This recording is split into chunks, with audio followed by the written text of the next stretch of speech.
now 4 hours after natapos yung aking LASIK. Yan guys, join me in my journey sa aking.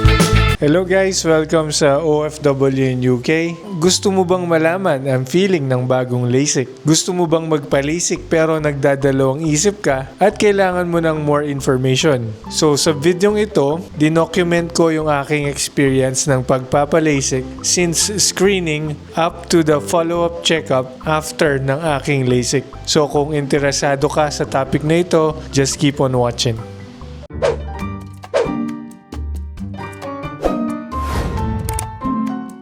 Hello guys, good morning. Welcome to OFW in UK. For today's vlog is a very special vlog kasi though lahat naman ng vlog natin special, but this one is special and a bit exciting and worrying. It's been a very long time na nagsusot ako ng salamin since college pa, and recently I've decided na yung tinatawag nilang procedure. So nakita ko sa Facebook na may gumagawa ng ganon dito sa lugar namin. So ayun, nag-inquire ako tapos nag-reply sila. And meron silang free screening for today, yung sa LASIK. So papacheck natin yung mata natin guys para tingnan natin kung pwede ba siyang remedyohin at luminaw yung ating mata. Yan guys, join me in my journey sa aking eye treatment.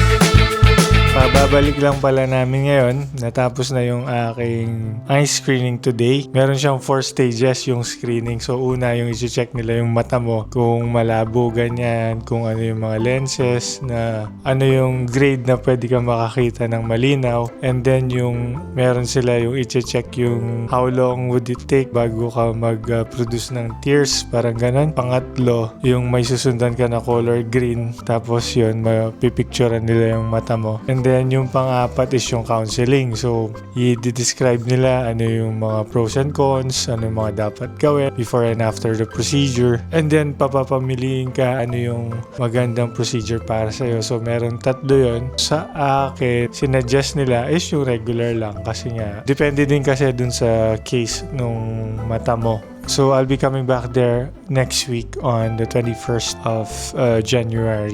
So, yan guys, kita-kits tayo pagbalik namin doon next week. Hello guys, today is LASIK day at hinihintay lang natin yung ating Grab sa labas at pupunta na tayo doon sa clinic. Wish me luck guys, and hopefully maging maayos ang lahat. I'm a little bit nervous, but I think that is just considerable knowing that this is my first time to have a procedure like this. And guys, balitaan ko kayo, update ko kayo later. Okay? Bye-bye. See you later.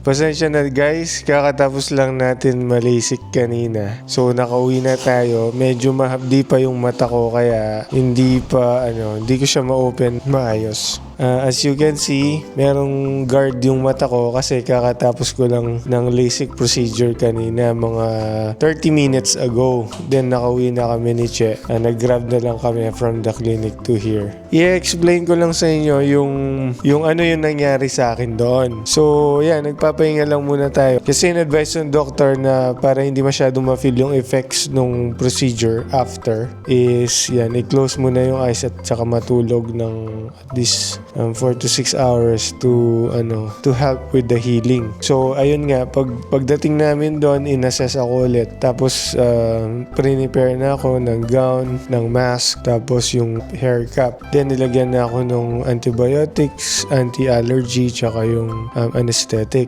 na pinatak sa aking mata. And then, yun, chinek ako ulit ni Doc bago yung procedure. Pinatanong niya kung may mga questions ako, ganyan. And then, chinek yung eyesight, yung vision ko, kung ano yung nakikita ko before the procedure. And then, yun nga, after that, sinalang na ako dun sa loob. Ongoing yung procedure, kinakabahan ako. Siyempre, hindi ko alam yung, kahit na in-explain nila lahat, meron pa rin kaba kasi nga, procedure yon. Tapos, alam mo na ano yung gagawin sa'yo, ganyan, i-kakat nila yung flap ng mata, ganyan, bago nila i-shape yung cornea. Habang ginagawa nila yon, naiisip ko ano yung mga pwedeng mangyari. Pero, ayun nga, dahil in-explain naman nila every step of the way yung yung procedure. Medyo gumagaan yung pakiramdam ko. Pero, hindi mo talaga mawawala yung feeling na nakakabahan. Kasi, yun nga, yung di pinatakan yung mata. Inuna nilang ginawa yung aking left eye. Tapos, dinagyan nila ng tape yung eyelids ko. And then, na-feel ko na gumamit sila ng retractor para i-open yung eye ko. Pinatingin ako dun sa green light. Though, gusto mong mag-blink pero hindi mo magawa kasi naka-tape yung eyelids. So, ayun na. Tapos, may mga procedure silang ginawa. Yung na-feel ko yung una is winash yung mata ko, which is yung nakakagulat kasi malamig yung fluid na pumapatak. Tapos pag pumatak siya sa side ng mata, yung may skin. Sa mata mismo, walang pakiramdam. Pero pag dun sa skin dumampi yung fluid, malamig. Napapataas yung paa ko kasi nanginginig ako. Tsaka nagugulat ako. And then, meron silang pinatong sa mata ko. Na-feel ko na yun yung time na nag-slice sila ng part ng mata. Tapos, inopen nila. And then, after nun, meron silang pinatong And then, nag-blackout na yung paningin ko dito sa aking left side. Then, after that, meron silang ginagawa. I can only hear yung mga tools na ginagamit nila. Then, after that, winash ako. And then, may nakita na lang akong kulay red na laser for 8 seconds yata yun. Then, after that, tinanggal na nila yun. Tapos, winash nila. Nakikita mo talaga yung flap. Makikita mo talaga para siyang pabalat ng lumpia. Parang rice paper. Ganon yung makikita mo. Tapos pagbalik nun, medyo malabo pa Malabo yung makikita mo. Fuzzy pa. Parang pag meron kang muta sa mata, ganun yung pakiramdam. Ganun yung nakikita mo. Expect ko ba naman pagkatapos ng procedure, yung may makikita ka na kagad. So yun, natapos yung left, di tinanggal na yung retractor, then yung tape. Yung tape masakit din kasi nakadikit sa tawag dito sa eyelids. Pag hinila nila yung tape, alam mo yung pag magdikit ka ng tape sa sa chest mo, tapos hilain mo. Ganun yung pakiramdam. Pero sa eyelids lang siya ginawa. Si Doc pa naman, walang dahan-dahan sa kanya, bigla niya lang tinanggal. So, ayun, isa yun dun sa masakit. So, after that, ginawa naman yung right. So, same procedure. Hanggang sa matapos, ganun din. Pinaupo ako dun sa side ng bed, tapos pinahawak yung LASIK na yung karatula, tapos pinicturean ako. Tapos, pinalabas na ako dun sa procedure room. Then, pinaupo mo sin-explain yung mga dapat kong gawin for the first 24 hours. Starting with your antibiotic, starting 12 noon today until 12 noon tomorrow, that's every hour during waking hours. Naka-video tayo kaya nag-English ako. Tapos, Si Carlo. oh my God. And then day 2 to day 10, that's tomorrow until January 31. 4 times a day na lang siya. 8 a.m., 12 noon, 4 p.m., 8 p.m. Yung antibiotics. That's with your antibiotic again. Discontinue your antibiotic Feb 1. Okay po? With your artificial tears naman, for 1 week siyang every hour during waking hours. And then week 2 to week 12, 4 times a day na lang siya. 4 times a day. So for the first 24 hours, magsasabay si artificial tears tsaka si antibiotic. Laging una si antibiotic. 1 drop right, 1 drop left. Then after 5 minutes, sunod si artificial tears. For 7 days, sir, no? So, ito kahit tulog, you're not allowed to wash your face for 7 days. Neck downwards lang, pwedeng paliguan for 7 days. Salon style tayo for the hair, kung paano kayo shower sa salon. We'll see you tomorrow, 8:30, dito sa clinic ko. No? So, the longer that you close your eyes tonight, the faster it heals. And we advise you to sleep for 4 to 6 hours para hindi mo maramdaman yung discomfort na parang nalagyan ka ng buhangin sa mata. Okay? Oo. Questions?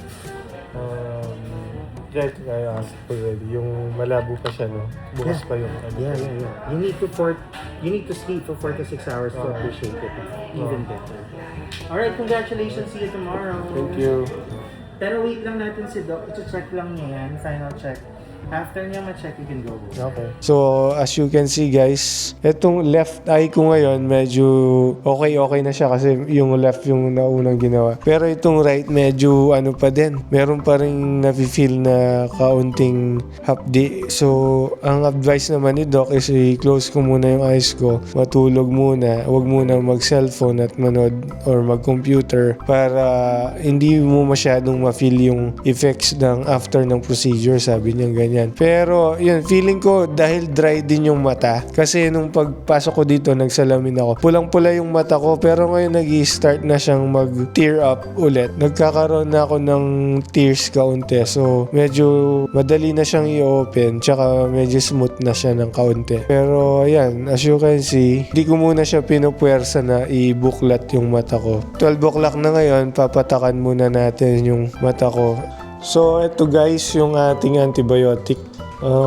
Levofloxacin, dexamethasone. So, 1 drop each. So, papagawa natin to kay Che. Then, after 5 minutes daw, yung eye drops naman, yung tears.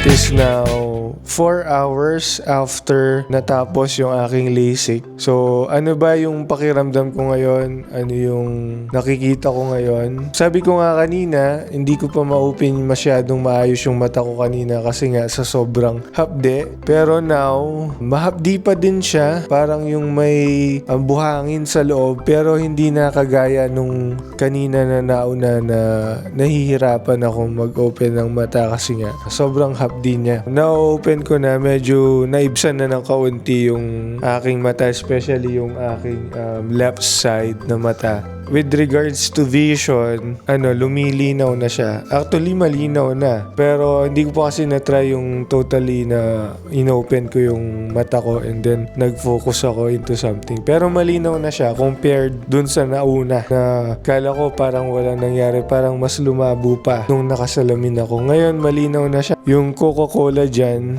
na bottle, nababasa ko yung nakasulat doon. Coca-Cola Original Taste. We'll have to wait until tomorrow sa aking follow-up check-up para ma-check talaga properly kung ano ba yung changes sa vision ko. Nanggaling nga ako sa clinic kanina and officially 2020 na yung vision natin.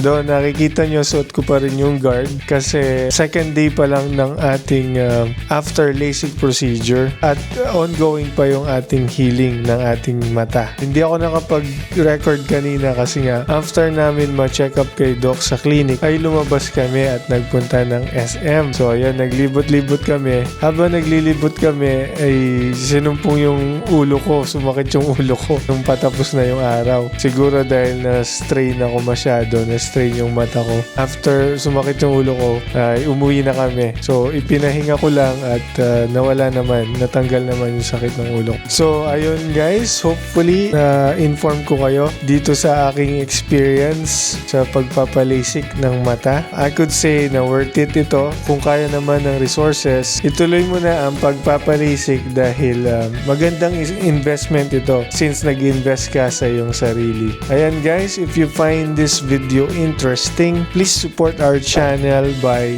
subscribing and liking and commenting on our videos at pakishare na rin ang mga videos natin para malaman ng iba. Kita-kita po ulit tayo sa ating next vlog dito lamang sa OFW in UK. Bye! So, ito pala guys, yung ating no glasses look. Ayan. Pero, ayan, magsusutin pa rin natin yung ating guard kahit na natutulog for a week.